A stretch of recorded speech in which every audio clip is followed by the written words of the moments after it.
Hello again. Remember, my name is Anne Jardin, and I am a professor in the Center for Exploration and Production at IFP School.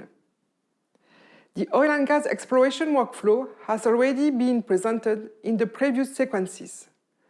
Several years have been necessary to evaluate the petroleum system potential of the explored region and confirm the first oil discovery. The exploration wells have produced a significant volume of hydrocarbons.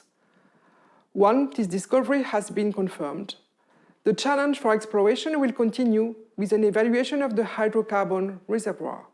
To better evaluate the reservoir, additional studies are conducted and new wells are drilled. Reservoir geosciences are the set of geological and geophysical methods applied to characterize the geological heterogeneities in the reservoir, delineate the extent of the reservoir in 3 dimensions, appraise the reservoir by studying the relationships between rocks and fluid. These methods link the exploration steps with the production steps.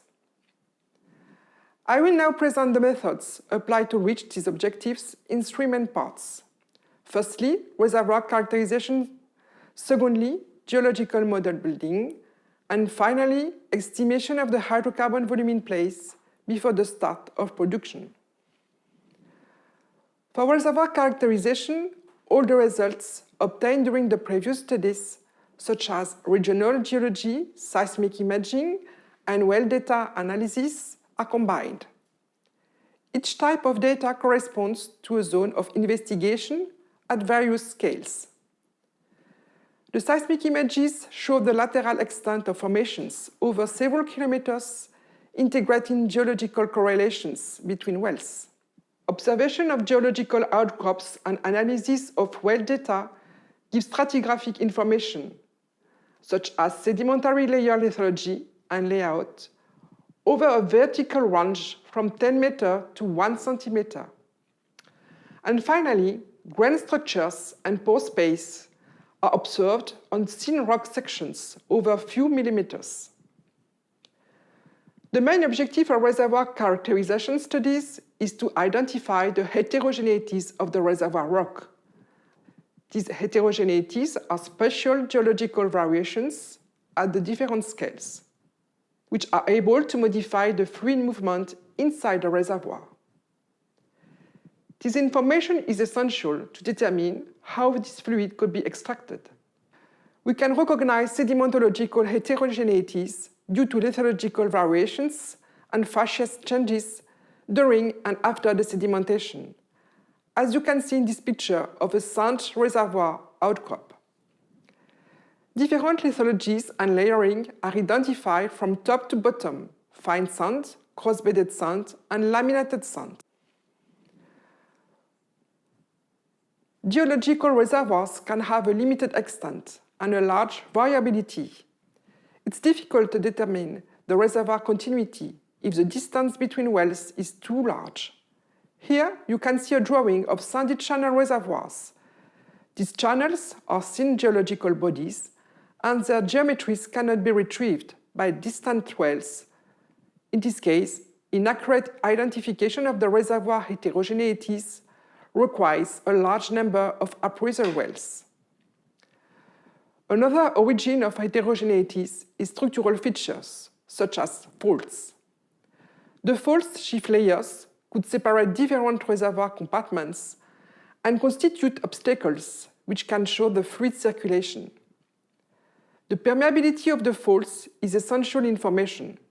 In the case of an impermeable fault, the fluid migration is stopped and the reservoir is small. In the case of a permeable fault, the fluid extends on each side of the fault and the reservoir is larger. The main fault crossing the reservoir layers behave as barriers and can greatly modify the amount of estimated hydrocarbon reserves. Reservoir geologists analyze well data to compute measured petrophysical properties. These properties are the porosity, which is the percentage of a given volume of rock, which is the pore space and can therefore contain fluids. The porosity value of a good reservoir is between 20 and 35%. Hydrocarbon saturation is the fraction of the pore space in the reservoir rock occupied by oil or gas. Net reservoir rock is defined as the ratio of the specific part of the reservoir volume where the fluid can circulate to the total volume of the reservoir. This is the portion of the reservoir rock which directly contributes to hydrocarbon production. Other petrophysical properties, such as permeability, result from indirect estimation. For example, the permeability is usually derived from the porosity and gives the quantity of hydrocarbon that can flow through a rock related to how interconnected the pores are. The oil-water contacts and gas-fluid contacts are the horizontal surfaces separating the hydrocarbon reservoir from the water reservoir. These surfaces can be determined by several methods. Geologists analyze the resistivity well log, which helps separate hydrocarbon and water zones inside the reservoir. They can also locate these contacts on formation pressure depth cross plot by identifying each fluid according to its density.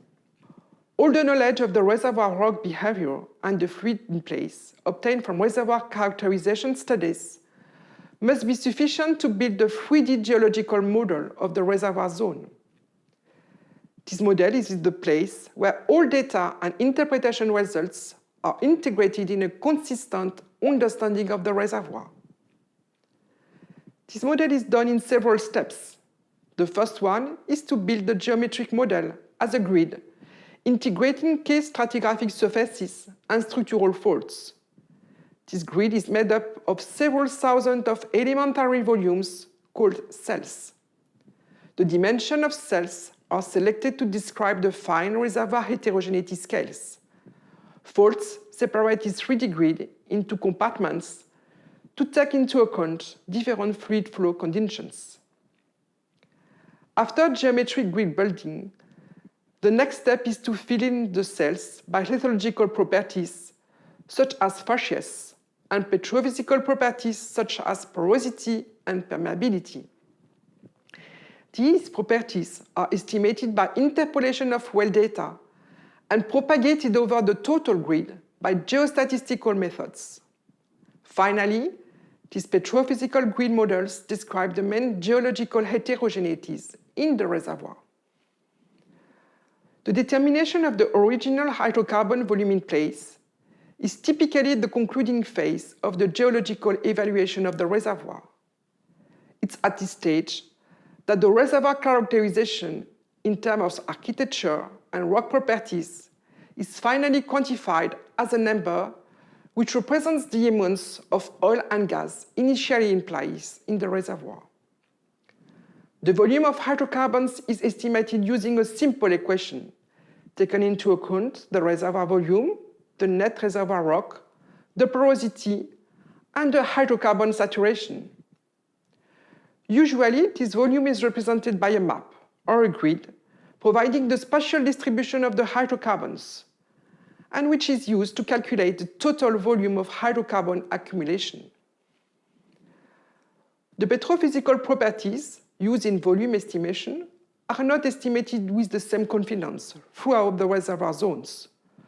So it's important to estimate parameter uncertainties by a probabilistic approach to provide a range of expected volumes.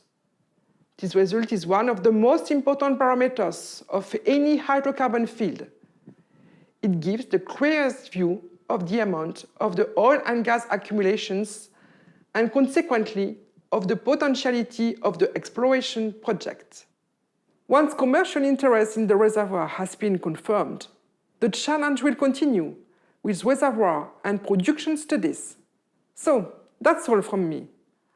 I hope you have enjoyed learning how geologists and geophysicists are able to discover and evaluate reservoirs from regional to local scales.